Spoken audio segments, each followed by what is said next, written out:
Hey everybody, Scott here for the Digital Guitar Playground. It's Wednesday. You know what that means? It's Name That Riff. I play guitar riff with the pick in this hand. And you be the first to leave the correct artist and title in the comments below. You will win the preset, including the IRs. Well, IR. I use the IR twice because I've got two separate amp paths happening here.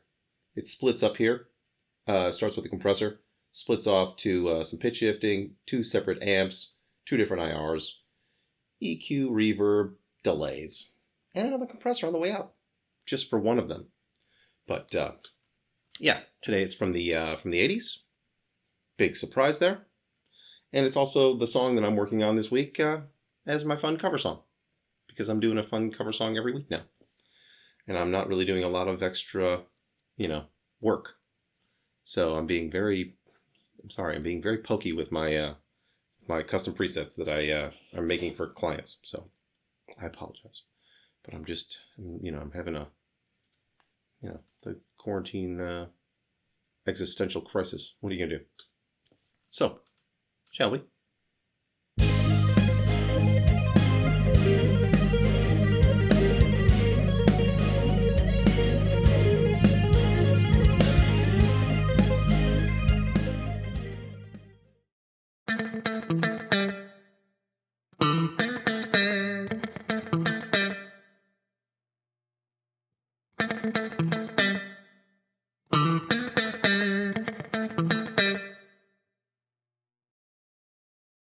There you go, everybody. Good time. Name that riff fun. Just be the first to leave the correct artist and title in the comments below.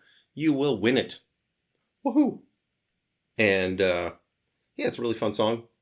I should have it done by Monday for the next In the Mix Monday. It seems to be taking me a lot longer when I'm doing these cover songs than it is for my own tunes, because I take a little bit more care in representing these cover songs than I do with my own stuff.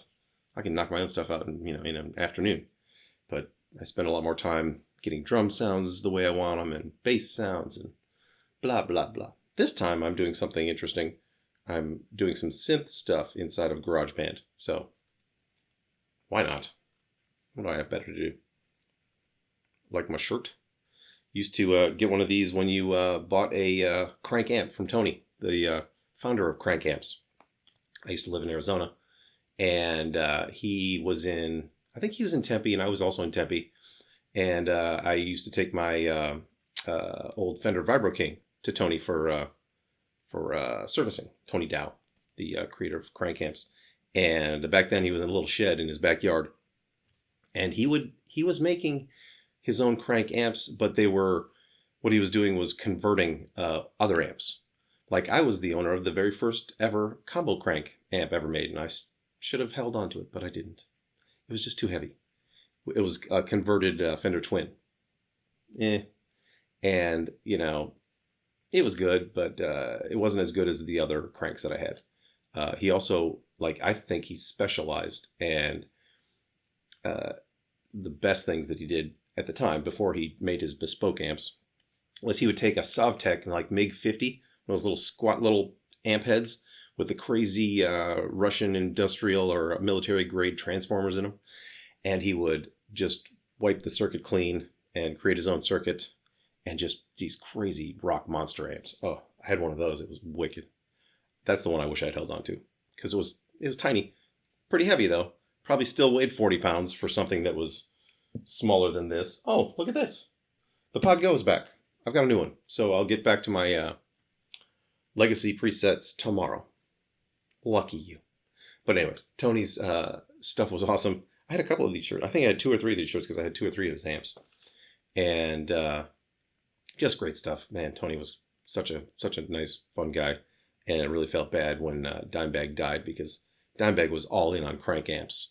And he was going to probably propel that brand, way beyond what, where it could be taken by itself. And then he died, and it ruined everybody's plans.